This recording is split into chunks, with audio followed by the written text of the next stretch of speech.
Welcome to this edition of Inside the Academy Studio.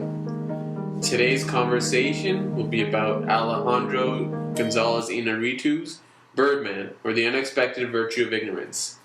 Birdman was written as an original screenplay by Inarritu and his team, and it's a film that literally opens with a levitating Regan Thompson, played by Michael Keaton, an aging star who is trying to resuscitate his career by staging a Raymond Carver play on Broadway, while he has to deal with troubling actors, his money-craved manager, his daughter who seeks his attention, and the voice of his former famous character, Birdman, talking to him all this time.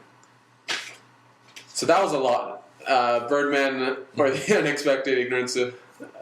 Unexpected Virtue of Ignorance is a big title, and this movie is the brain trust of Inarritu, one of the so-called three amigos, along with Cuarón, who won, surprisingly, Best Director last year for Gravity, and possibly the most talented of the three, Guillermo del Toro. Inarritu stated in a lot of his interviews that this movie would be a tightrope. You know, there's a lot of room to fail, because one of the token elements of this film and the direction style, plus the cinematography style by Emmanuel Lubezki, once again nominated for an Academy Award, is the imitation that it's all taking place in one take. You know, we're following these cast of actors through this 2 or 3 day period in the cramped halls of this Broadway theater. First, how do you think, technically, effective it was for Inarritu and Lubezki to achieve this? And do you feel it was beneficial to the film, or was it a sort of gimmick to this project? Well, I think the biggest benefit to the movie is that the movie never drags.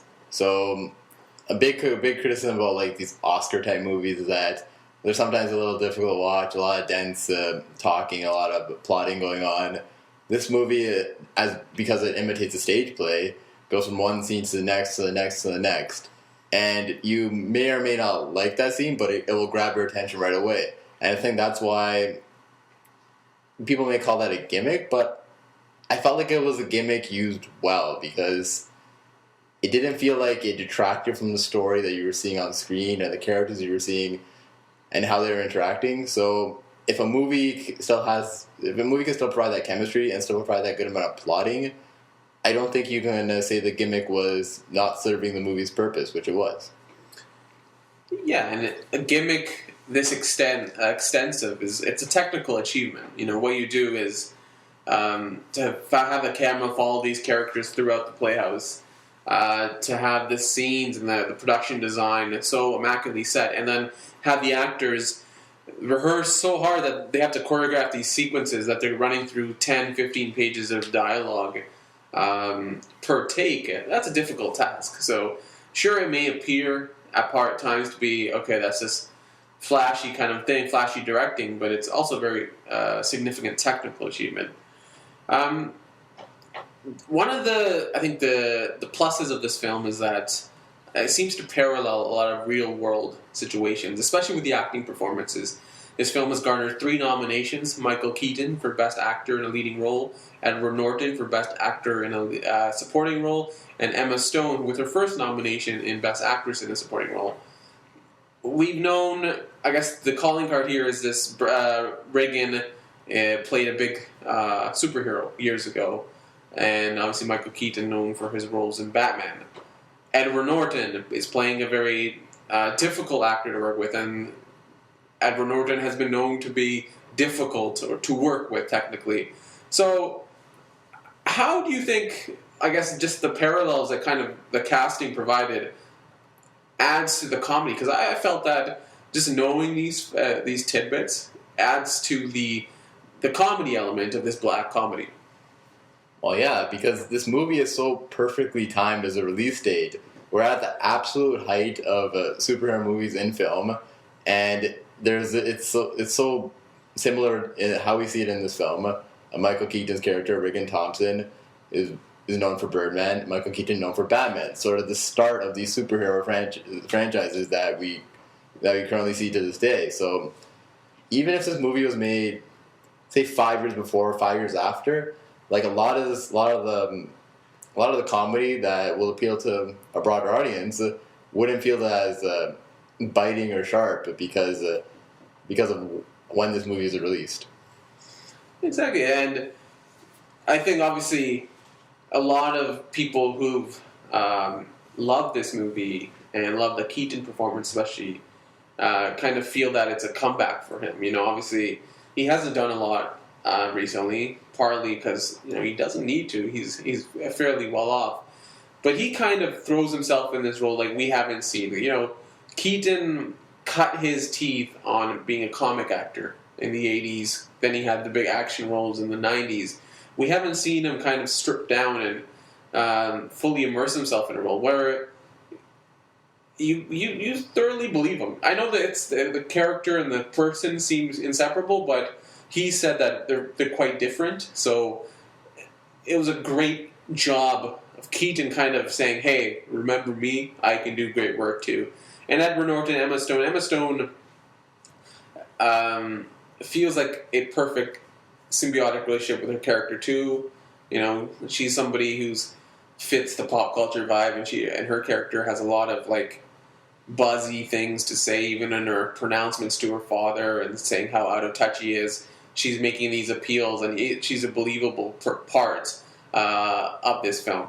See, now this movie was released on home media on February 17th, but I'm glad we got a chance before that to watch it in a theater because I don't know about you, but I felt the sound was really good in delivering on what the story was trying to tell. Because a lot of times, at least in the theater we were watching it in, there was you heard a lot of sounds coming from different speakers, so it felt more natural that you actually were sitting in the theater and watching a show, rather than you're sitting in a movie theater watching a show.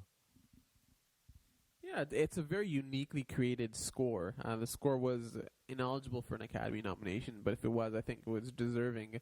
Heavily influenced by drums, seemingly very diegetic. We kind of knew the sources of music and where they were coming from, but absolutely the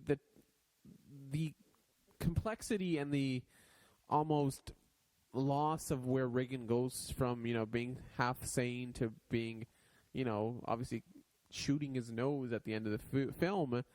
A lot of the drums and the beats and the tempo of the film kind of help it. We kind of understand when he's on a high, when he's on a low, and it perfectly kind of is symbiotic with the film.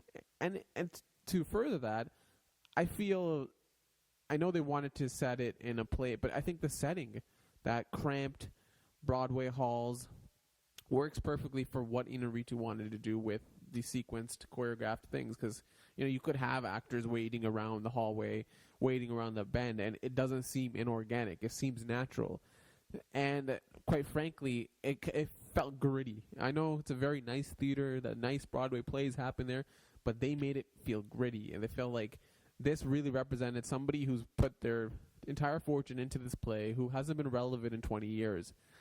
They kind of deserve to be in this gritty theater. So I think the production design and the setting really epitomized what Regan Thompson was and what he had at stake. And this is like you said, this is Inarritu directing this movie, of course. And of the movies I'm familiar with that he's directed, 21 Grams, Babel, this one it's a lot more comedy. So how do you think he was able to transition so successfully from doing a very straight, very very heavy pieces thematically, global issues, politics, murder, crime, whatever, into something about the showbiz industry? And of course, there's a lot of dramatic moments in the movie, but there's a lot of very funny moments at the same time. It's interesting you bring up comedy, because one of the pieces I read, tidbits, was that Inarritu said he met Mike Nichols, the recently deceased Mike Nichols, who felt that doing the film in this one sequence would take away from elements of comedy. But I think comedy was there is because, going back to the characters and the parallels between the actors, it was basically in the fabric of the film. You're laughing at Ed Norton being a jackass because you feel Ed Norton is a jackass when he's acting. You feel Michael Keaton is. You laugh at that he's a past superhero, and then any kind of takeaway references you make to his superhero career, you kind of that's implied. Hey, he was Batman. Or when he tells a anecdote, he's telling one about Batman and Robin, which starred George Clooney. So it's these so familiar things. A lot of comedy, partly Hollywood likes making films about Hollywood because they can laugh at themselves because it's kind of inside baseball. They know what they're talking about, and the crowd is, I think, knows that too. They know enough about Hollywood where they can kind of laugh with these Hollywood players. We're almost ending near the end of this episode of Inside the Academy Studio, and like always, we like to end with questions. So I ask, what was your favorite moment of Birdman? I think my favorite moment of Birdman was probably its most. It's a scene where he walks out of the theater and he actually talks to Birdman face to face, so it would seem. And it's not a very subtle scene, but I think it kind of, in a weird way, it's kind of subtle because of how unsubtle it is. That he directly says, like, come on, nobody really wants these talking plays or these boring movies. People want action. People want Birdman 4.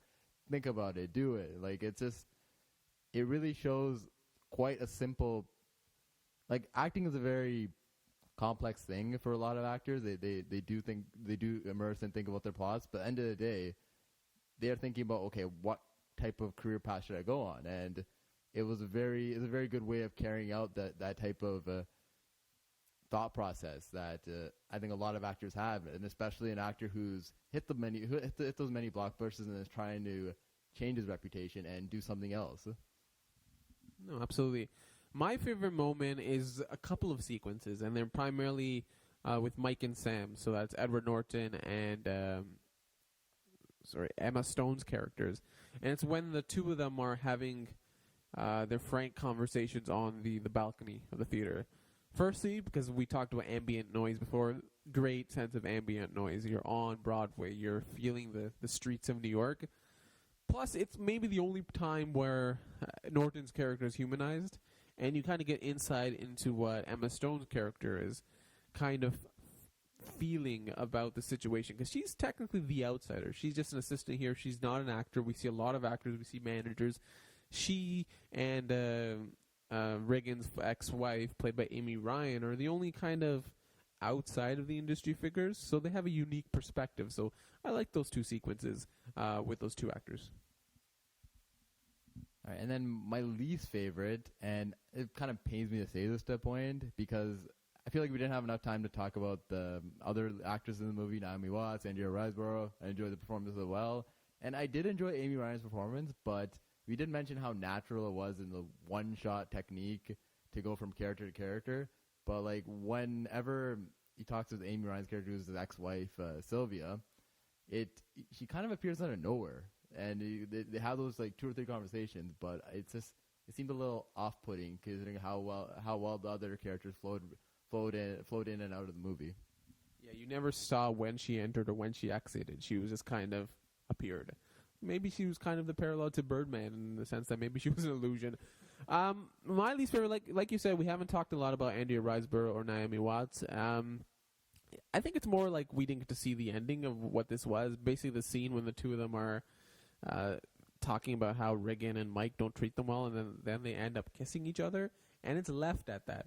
I know it's an allusion to maybe a Naomi Watts character from Mulholland Drive, but I think you need some sort of resolution there. What happened to these characters? Why? What brought them together there? Are they just kind of where are they? Like, I don't think those characters had their proper conclusions. Okay, last thing we do is word association. So when you think Birdman, what word do you associate with it? Avengers. Avengers, and I'm going to go with Broken Glass. So when we think Birdman, we think Avengers and Broken Glass. Thank you for listening to this edition of Inside the Academy Studio. Thank you.